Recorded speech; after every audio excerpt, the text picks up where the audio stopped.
오늘날 우리는 교회에 대하여서 그렇게 호의적이지 않은 그런 시대를 살아가고 있습니다. 특히 과학 문명이 극도로 발달된 이 시대에 예수의 이야기는 신화점으로 치부되기가 십상입니다.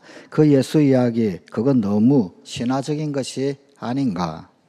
여기에 대하여 어떤 반감이 섞인 부정적인 시각으로 이런 질문 혹은 이런 의혹을 내보내기도 합니다. 그리고 또 다른 어떤 경우는 꽤 순수한 경우 학문적인 동기로 혹은 의심을 혹은 의혹을 질문을 하기도 합니다. 이런 물음이든 저런 물음이든 어떤 물음이든 참 좋은 것입니다. 그리고 교회는 거기에 대하여서 답을 할 의무가 있습니다. 그중 우리가 접하는 가장 유명한 회의론 중에 하나가 예수가 정말 부활했는가? 라고 하는 물음입니다. 이 질문은 교회 안에서나 혹은 아니면은 교회 바깥에서나 일반 사람들에게서나 마찬가지 의혹이요 의문점입니다. 심지어 성경학에서도 정말 예수가 부활했는가 의문이 끊임없이 제기가 됩니다. 정말 예수가 부활했어? 그거 사기극 아니야? 대부분 이렇게 나오는 것입니다. 다빈치 코드라고 하는 책 혹은 영화가 도대체 왜 나왔을까요? 예수가 부활은커녕 이후에 마리아와 함께 막달라 마리아와 함께 프랑스 지방 어느 곳에 가서 결혼을 했다. 그리고 거기에서 아이를 낳고 잘 살았다. 행복하게 살았다. 심지어 그것이 증거가 있다. 이런 주장까지 나오지 않습니까? 이런 이야기들이 현대인들에게 먹힐 것 같으니까 그러니까 나온 이야기가 아니겠습니까? 이것은 역시 예수 부활에 대한 의심에서 비롯된 것입니다. 과연 예수님이 부활을 했는지 혹은 안 했는지에 대한 핵심적인 증명을 하자. 그러면 이런 것입니다. 첫째는 제자들의 변화를 통해서입니다. 예수님이 십자가에 못 박혀 돌아가실 때만 해도 제자들은 전부 다 겁이 나서 뿔뿔이 흩어졌습니다. 죄다 도망을 갔습니다. 그들은 단지 살기 위해서 그렇게 했습니다. 그랬던 그들이 전부 다 좀 더 정확히 이야기하자면 12명 가운데서 11명이 자발적으로 예수님 부활했다라고 하는 이 소식을 전하다가 다 순교를 당했습니다. 여러분 같으면 거짓말을 위해서 순교하실 수가 있으시겠습니까? 거짓말을 위해서 목숨을 내어놓을 수가 있으시겠습니까? 제 목숨이 얼마나 중요한지를 알면서 말입니다. 제자들이 몸소 이렇게 할 수 있었던 것, 그것은 부활하신 예수님을 만났기 때문입니다. 그것이 거짓이 아니었기 때문입니다. 그것이 그들이 경험한 바 진실이었기 때문입니다. 그러면 나머지 한 명은 어떻게 되었을까요? 그 나머지 한 명은 배교라도 했습니까? 아닙니다. 우리의 사도 요한은 순교는 안 했지만 밤모섬에서 유배를 당하면서 갖은 고초를 다 당했습니다. 그래서 산순교자라고 하는 말을 듣습니다. 그리고 그는 마지막까지 요한계시록을 썼습니다. 이 두 번째는 부활을 의심하던 두 명의 대표적인 주자, 가장 부활을 의심하던 대표적 두 명이 모두 회심을 했다라고 하는 것입니다. 그 하나는 도마입니다. 나는 그분의 손에 있는 못자국을 내 손가락으로 만져봐야 되겠다. 나는 그분의 옆구리에 난 창자국에 내 손을 넣어봐야 되겠다. 그렇게 확인을 해보지 않고서는 결코 믿지 못하겠다 라고 이야기했던 그가 나중에 부활한 주님을 만나고서는 그리고는 나의 주님이시요 나의 하나님이시니이다 라고 하는 고백을 하며 무릎을 꿇었습니다.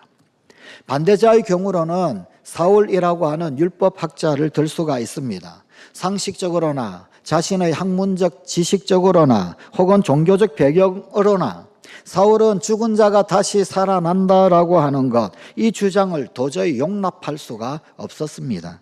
그런 그가 예수 부활을 주장하는 자들 색출하여서 다 처단하려고 가는 그 길에 부활하신 예수님을 만납니다. 거층적으로 그는 사흘 밤낮 동안 앞을 보지를 못합니다. 심지어 먹지도 못합니다. 결국 사울은 그의 이름을 바울로 바꾸고 그리스도교의 가장 열정적인 증거자로 돌변하였습니다. 바로 우리가 익히 잘 알고 있는 사도 바울입니다. 마지막으로 부활의 최초 목격자가 여성이다 라고 하는 것입니다. 어쩌면 이 사실이 가장 강력한 부활의 증거라고 볼 수도 있습니다. 당신은 여성들을 숫자에 포함시키지 않는 세대였었습니다. 숫자에 집어넣지 않는다. 무슨 이야기냐면 여자는 사람이 아니다. 사람으로 계수가 안 된다. 그런 이야기입니다. 그래서 여성의 말은 법정에서도 증거 효력, 증언 효력이 전혀 없는 그런 시대였습니다. 지금 같으면 물론 상상하지도 못할 그런 억압이지요. 하여간 그 시대는 그러했었습니다. 그런데 그런 시대 가운데서 만약 예수님이 부활하지 않았다라고 한다면 과연 막달라 마리아를 등장시켜서 부활을 이야기하려고 했을까요? 예수 부활의 최초 목격자, 그는 막달라 마리아 여성이었습니다. 혹 지어낸 이야기였다라고 한다면 당시 남성들이 바보가 아닌 이상 여성이라고 하는 존재를 내세워서 그런 말들이 돌도록 그렇게 놔두었을까요? 그렇게 하지 않았을 것입니다. 여성 말이라고 무시했을 것이고, 아니 증언 능력도 없는 그런 말, 그거는 귀에 차라리 들리지 않으면 더 좋을 소리, 혹 들었다 그러면은 귀를 씻어야 할 그런 이야기, 이렇게 될 겁니다. 그런데 초기 제자들 그리고 초기 교회 공동체는 최초 예수 부활의 목격자가 막달라 마리아였다 강력히 주장을 하고, 그 외에도 또 다른 많은 사람들, 제자들이 그것을 확인을 하고 목격을 해서 막달라 마리아 여성을 내세워서 최초 부활 목격 증인 그리고 예수 부활을 증거를 하고 했더라라는 말입니다. 이게 통하는 말인가? 아니요. 교회로서는 상당히 불리한 이야기입니다. 제자 공동체로서는 그들의 어떤 대사회적 신뢰도에 심각한 문제가 생길 수 있을 법한 그런 이야기입니다. 그럼에도 불구하고 여성이라는 가장 불리한 조건임에도 불구하고 막달라 마리아를 예수 부활을 목격한 최초의 인물로 등장시킨 것, 그것은 바로 이것이 그들이 경험했던 사실이었기 때문입니다. 그들이 경험했던 진리였기 때문입니다. 예수는 한낱 인간이었을까? 결국 예수의 부활을 믿는 것, 그것은 이 예수가 하나님의 아들이냐 아니냐 그것을 인정하는 것과 직결되는 문제입니다. 예수가 하나님의 아들이다 라고 하는 것이 인정이 된다면 예수 부활 또한 인정이 될 것입니다. 하나님의 아들이니까. 그런데 예수가 하나님의 아들이 아니고 그냥 한낱 인간인데 그러니 어떻게 부활하겠어? 이런 식으로 연결되는 것입니다. 많은 사람들이 예수를 하나님의 아들로 인정하는데 어려움을 느낍니다. 그를 그냥 인간으로만 보고 싶은 것입니다. 이러한 관점은 오늘날 특히나 뉴에이지 혹은 아니면 신흥 영성교 등등에서 많이 대두되는 이야기이기도 합니다. 예수는 과연 하나님의 아들이었습니까? 아니면 단지 인간이었을 따름인데 스스로 하나님으로 착각한 과대망상증 환자였습니까? 예수 본인은 스스로 하나님의 아들이라고 주장했습니다. 그렇다면 이 주장은 과연 맞을까요? 일단 심리학에서 말하는 과대망상증이라고 하는 것, 이 과대망상증 환자는 앞뒤가 맞지 않는 특징이 있습니다. 그런데 복음의 여러 장면을 보게 되면 예수는 아주 조리정연하고 논리적이고 안정되고 일관된 것을 알 수 있습니다. 따라서 과대망상증 환자는 아니었다라고 볼 수 있습니다. 그러면 예수는 정말 하나님의 아들이었습니까? 지난 20세기의 위대한 기독교 사상가였던 C.S. 루이스의 말을 빌어서 말씀드립니다. 이제 여러분은 선택해야 합니다. 이 사람은 하나님의 아들이었고 지금도 하나님의 아들입니다. 그것이 아니라면 미치광이거나 그보다 못한 인간입니다. 당신은 그를 바보라고 여겨서 입을 털어 막을 수도 있고 악마로 여겨서 침을 뱉고 죽일 수도 있습니다. 아니면 그의 발 앞에 엎드려 하나님이시여 주님으로 부를 수도 있습니다. 그러나 위대한 인류의 스승이니 어쩌니 하는 선심성 헛소리에는 편승하지 맙시다. 이제 미치광이로 보든지 하나님의 아들로 보든지 둘 중에 하나입니다. 위대한 인류의 스승이니 라고 하는 그런 어떤 헛소리는 하지 마십시다. 왜냐하면 그것은 진리가 아니기 때문입니다. 구약 성경에서 여호수아는 이스라엘 모든 백성들을 세금매로 다 불러 모읍니다. 그리고는 중간은 없다라고 선언하며 말했습니다. 여호수아서 24장 15절입니다. 너희 조상들이 강 저쪽에서 섬기던 신들이든지 또는 너희가 거주하는 땅에 있는 아모리 족속의 신들이든지 너희가 섬길 자를 오늘 택하라.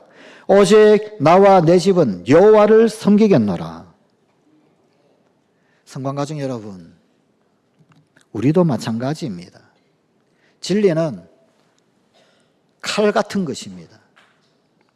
이것도 맞고 저것도 맞고는 없습니다.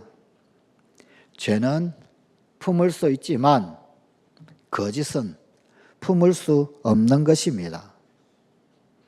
시편 53편 1절 2절의 표준 세번역입니다. 어리석은 사람은 마음속으로 하나님이 없다 하는구나. 모두가 하나같이 썩어서 더러우니 착한 일 하는 사람 아무도 없구나. 하나님께서는 하늘에서 사람을 굽어 보시면서 지혜로운 사람이 있는지 하나님을 찾는 사람이 있는지를 살펴보신다. 기도하십시다. 하나님, 이것도 맞고 저것도 맞는 진리는 없음을 우리도 고백합니다. 우리 주 예수 그리스도의 하나님 아들 되심, 부활하심을 우리가 믿습니다. 그러기에 우리도 부활할 것 또한 믿습니다. 오늘 우리의 삶, 이 땅 가운데서도 부활의 주님이 우리를 살리실 것을 믿습니다. 오늘도 우리의 연약한 육신이 살게 하시고 우리의 영혼이 살게 하시고 우리의 가정이, 자녀가, 삶이 살아나는 역사가 있게 하여 주시옵소서. 주님은 생명의 주인이시며 부활의 주인이시기에 모든 무너졌던 사회 관계도 회복시키시고 부활케 하시는 주님, 우리의 주님이신 줄 우리가 믿고 고백합니다. 오늘 날마다 살아나는 우리 성관 가족들이, 이 나라의 백성, 이 민족이 이 땅에 교회가 되게 하여 주시옵소서. 우리 주 예수님 이름으로 기도드리옵나이다. 아멘.